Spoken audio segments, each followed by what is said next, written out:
প্রিয়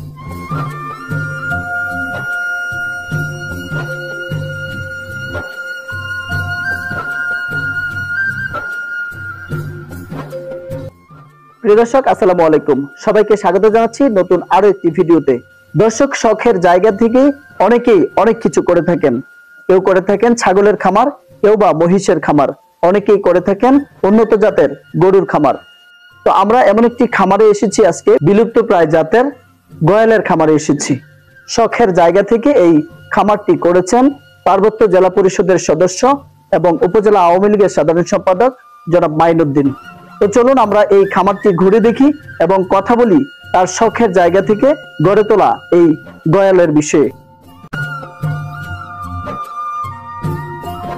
নিজের শখ আর ব্যতিক্রমী কিছু করার লক্ষ্যে খাগড়াছড়ির মানিকছড়ি উপজেলার রাঙ্গাপানি এলাকার মালিহা গার্ডেনে বিলুপ্ত গয়ালের খামার গড়ে তোলেন রাজনৈতিক ব্যক্তিত্ব ও সফল কৃষি উদ্যোক্তা মোহাম্মদ মাইনুদ্দিন। গেল বছর চট্টগ্রামের রাঙ্গুনিয়ার সফল খামারি এরশাদ মাহমুদের কাছ থেকে 10টি গয়াল সংগ্রহ করে শুরু করেছিলেন গয়ালের খামার।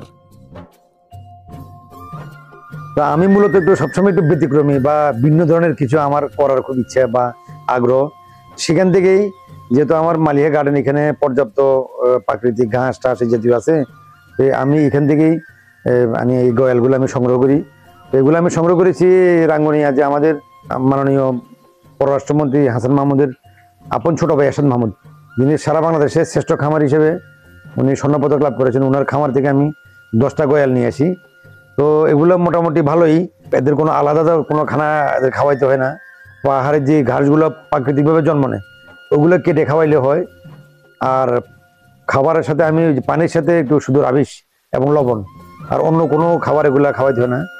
এইভাবেই মোটামুটি ভালোই কাটতেছে। খাবার হিসেবে নিজস্ব পাহাড়ে উৎপাদিত ঘাস খাওয়ানোর মাধ্যমে সম্পূর্ণ প্রাকৃতিক উপায়ে লালন পালন, নিয়মিত পরিচর্যা ও সঠিক ব্যবস্থাপনায় গয়ালগুলো দ্রুতই বেড়ে উঠেছে, জন্ম দিয়েছে একাধিক বাছুর। তবে আসন্ন কোরবানে বেশ কিছু গয়াল বিক্রি করার কথা জানান এই সফল খামারি। এছাড়াও গয়ালের বাণিজ্যিক কিংবা শৌখিন খামারে কেউ আগ্রহী হলে সহযোগিতা করবেন তিনি। আসলে আমিও ব্যস্ত থাকি, এগুলো একটু সময় লাগে দেখাশোনা করতে, নিয়মিত ব্যস্ত সময়ের কারণে আমি পারি না। তো এই জন্য আমি আসলে চাচ্ছি যে এই গয়ালটা যেন আমাদের, যেহেতু এটা পার্বত্য অঞ্চলের বিলুপ্তি প্রজাতির একটা প্রাণী, এই প্রাণীটা এখানেও আরো ব্যাপকভাবে এখন এটা যেহেতু এখন পোষ মানাচ্ছে বা এটা যেন খামার জাত যেহেতু এখন হচ্ছে, তাহলে কেউ যদি চায় যে আমরা এই গয়ালটা আমার থেকে নিয়ে হলো তারা এটাকে আরো পরিধি বাড়াবে বা খামার করবে, তাহলে আমি তাদেরকে সুস্বাগতম জানাবো। চাইলে তারা এখান থেকে গয়াল সংগ্রহ করতে পারবেন, অথবা যদি আরো বাড়তি যদি গয়াল লাগে তাহলে আমি রাঙ্গুনিয়া যেখানে গয়াল খামার আছে তাদের সাথে পরামর্শ করে কথা বলে আমি ওখান থেকে সরবরাহ করতে পারি। আমি আশা করবো যে পাহাড়ে আমাদের এখন এই গয়ালগুলো পালতে আসলে খরচ নাই বললে চলে। শুধুমাত্র আমাদের এই জন্য লোক দিয়ে শুধু জঙ্গলে যে ঘাসগুলো আছে এগুলো কেটে যদি খাওয়ায় তাহলে আমাদের এই গয়ালগুলো সম্ভাবনা আছে। এখানে আমার এখানে আনার পরে অলরেডি বাচ্চা দিয়েছে, এখানে ছোট বাচ্চা, এটা এখানে জন্ম কিন্তু এখানেই। আমাদের এখানকার যে পরিবেশ, পার্বত্য অঞ্চলের যে পরিবেশ, এই পরিবেশ কিন্তু গয়াল জন্য উপযোগী একটা পরিবেশ, কারণ এখানে পর্যাপ্ত গাছগাছালি, বন এবং ঘাস এগুলো এখানে আছে। তাছাড়া আবহাওয়া খুব চমৎকার গয়াল পালনের জন্য। তো সবকিছু মিলিয়ে আমি মনে করি এটা উজ্জ্বল সম্ভাবনা। অন্যান্য পশুর তুলনায় লালন পালনে খরচ কম এবং পাহাড়ের ঘাসলতা খেয়েই হৃষ্টপুষ্ট হচ্ছে পাহাড়ি এই গয়াল। আমি অনেক খামার আমি ভিজিট করেছি, বিশেষ করে এই গরু মহিষের খামার। আমি দেখেছি যে এই সমস্ত গরু এবং মহিষের খামারগুলোতে বিভিন্ন ধরনের ভেজাল খাবার খাওয়াচ্ছে মোটা তাজাকরণ করার জন্য। তো আমার এই গয়ালগুলো আসলে একদম ভিন্ন এবং ব্যতিক্রমী।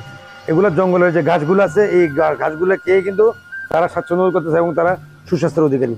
আর একটা বিষয় আমি বলতে চাই যে আসলে গয়াল এটা কিন্তু অনেক যখন পূর্ণাঙ্গ এবং প্রাপ্তবয়স্ক হবে, ওয়েট কিন্তু অনেক বেশি, একটা 400 কেজি 500 কেজি মাংস হবে একটার মধ্যে।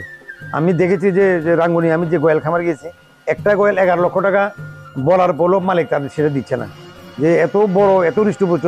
তো সেই ক্ষেত্রে আমার বাচ্চাগুলো এগুলো কিন্তু এখনো পূর্ণাঙ্গ বয়স এখনো হয় নাই, এগুলো আরো অনেক বড় হবে এবং অনেক হৃষ্টপুষ্ট অনেক মোটা তাজা হবে। এগুলা শুধুমাত্র এই স্বাভাবিক খাবারগুলো তাদেরকে যদি আমরা চালাই যাই তাহলে কিন্তু আমরা খুব সফলতা অর্জন করতে পারবো বলে মনে করি আমি। দেশে গয়ালের খামার বাড়ানোর মাধ্যমে মাংসের চাহিদা মেটানো সহ অর্থনৈতিকভাবে লাভবান হওয়া যাবে বলে মনে করছেন এই সফল খামারি। কেউ যদি আগ্রহ প্রকাশ করে যে না আমরাও ব্যতিক্রমী বা ভিন্ন কোনো কিছু আমরা করবো, তাহলে আমি আহ্বান করবো যে আসেন আমরা এইভাবে গয়াল খামার করি এবং আমরা আমাদের দেশের যে মাংসের যে চাহিদাটা আমরা এই গয়াল পালনের মাধ্যমে আমরা আমাদের দেশের মাংস চাহিদাটা আমরা পূরণ করতে পারবো। দর্শক, আজকের ভিডিও এই পর্যন্তই। দেখা হবে ভিন্ন কোনো অনুষ্ঠানে। সেই পর্যন্ত ভালো থাকবেন, সুস্থ থাকবেন। আল্লাহ হাফেজ।